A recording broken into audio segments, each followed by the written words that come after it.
Bendiciones para cada uno de ustedes. Para mí es un gusto saludarles nuevamente y darles la bienvenida a una edición más de Reavivados por su palabra.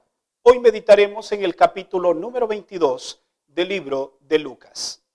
El plan de complot contra Jesús finalmente había dado su fruto.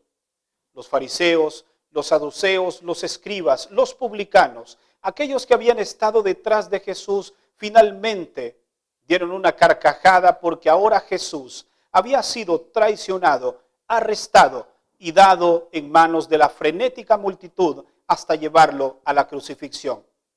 Para todos fue una sorpresa que la traición venía de uno de sus discípulos. Sin embargo, Dios, que todo lo sabía, sabía perfectamente quién lo entregaría y no haría nada para impedirlo, pues era parte también del plan divino.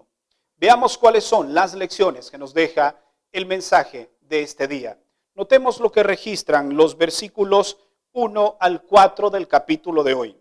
Se acercaba la fiesta del pan sin levadura, llamada Pascua.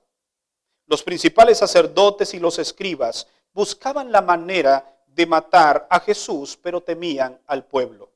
Entonces, Satanás entró a Judas, llamado Iscariote, uno de los 12. Este fue y trató con los principales sacerdotes y magistrados acerca de cómo les entregaría a Jesús. Hoy nos ocuparemos de hablar de este discípulo que sin duda hizo la peor transacción de su vida.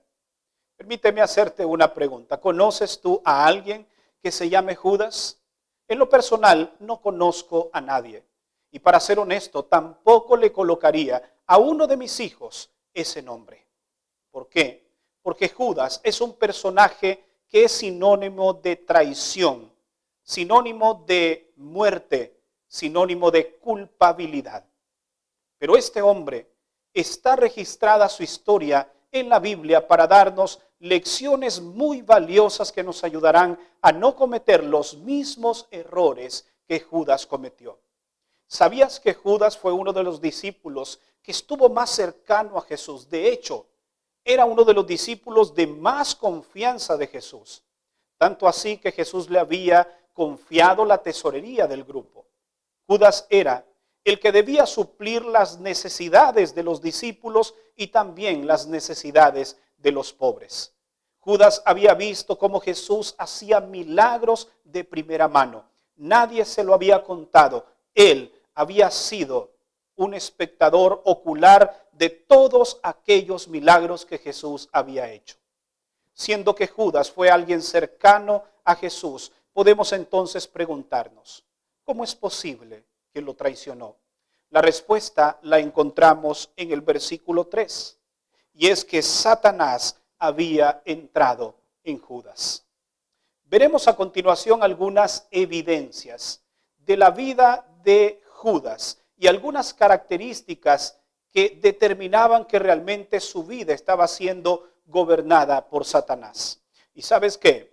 Tengamos mucho cuidado porque podemos estar nosotros hoy teniendo las mismas características que este hombre. La primera característica es que Judas tenía un fuerte apego al dinero. El materialismo se había apoderado del corazón de este hombre. Una segunda característica es que había fomentado el mal espíritu de la avaricia. Judas sustraía monedas frecuentemente de la tesorería de los discípulos. Y entre más tenía, más quería. Una tercera característica es que el amor al dinero era mayor que el amor que tenía hacia Cristo su Maestro.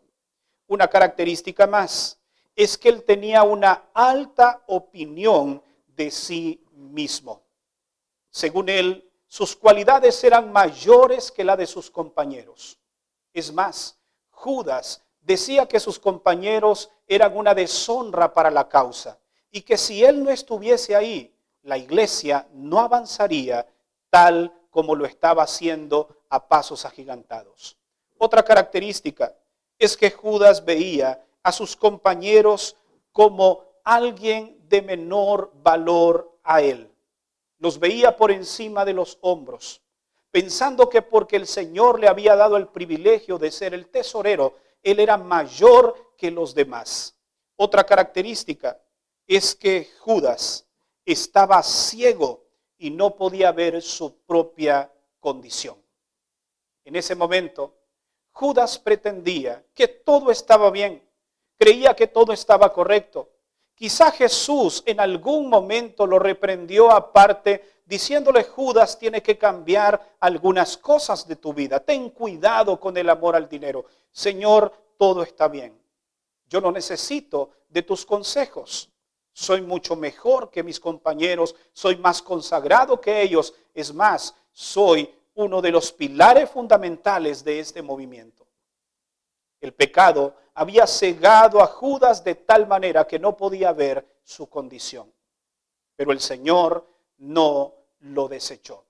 Es más, Jesús lo había colocado como tesorero para que él pudiese ver su error y pudiese también enmendar su vida y corregir algunas acciones. Aquí hay una valoración importante que quiero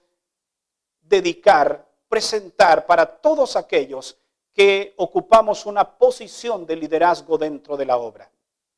Muchos de nosotros hoy nos encontramos en posiciones, al igual que Judas, no por nuestras capacidades, sino porque Dios nos tiene allí para que podamos pulir algunas cosas en nuestra vida, quizá hasta nuestro propio carácter, y podría ser que sería la única manera como pudiésemos alcanzar la salvación. Este era Judas. Permíteme hacerte una pregunta para finalizar. ¿Te identificaste con alguna característica de Judas? Recuerda que estas eran evidencias de que Judas estaba siendo gobernado por Satanás. Si te identificaste con alguna de estas características, por favor ten mucho cuidado, porque entonces estás experimentando el síndrome de Judas. Judas realizó la peor transacción de su vida. Los versículos 5 y 6 dice que ellos se alegraron y convinieron en darle a Judas dinero. Él aceptó y buscaba la oportunidad de entregarlo a escondidas del pueblo. ¿Recuerdas cuál era el pecado de Judas? La avaricia. Sustraía dinero de la tesorería y al ver que ya no tenía, dijo: haré el mayor negocio de mi vida. Venderé a Jesús. Es impresionante lo que el ser humano puede llegar a hacer por amor a lo material. Hoy tu corazón debe estar en lo que el Señor te ofrece, las verdaderas riquezas, no en lo material. Judas hizo la peor transacción de su vida y eso le costó no solo la vida, sino la vida eterna. Ten mucho cuidado. Y si hoy te identificaste con alguna característica de Judas, pídele al Señor que transforme tu corazón. ¿Te gustaría hacerlo? Si es así, te invito a inclinar tu rostro. Vamos a orar. Padre, si hasta ahora hemos actuado como Judas, por favor, perdónanos. No queremos traicionarte. Queremos serte fieles. Queremos ser leales a ti. Que nada de lo de este mundo nos deslumbre y nos haga perder de vista tu rostro. Que podamos tener una relación tan íntima contigo, que podamos ser obreros aprobados ante tu presencia, de nada de que avergonzarse. Si hasta este momento hemos tenido características como las de Judas, por favor, perdónanos y transforma nuestras vidas. Te lo pedimos en el nombre de Jesús. Amén. Gracias por habernos acompañado en la meditación de este día. Recuerda que mañana estaremos nuevamente aquí para una edición más de Reavivados por su palabra. Que Dios te bendiga. Bendiciones.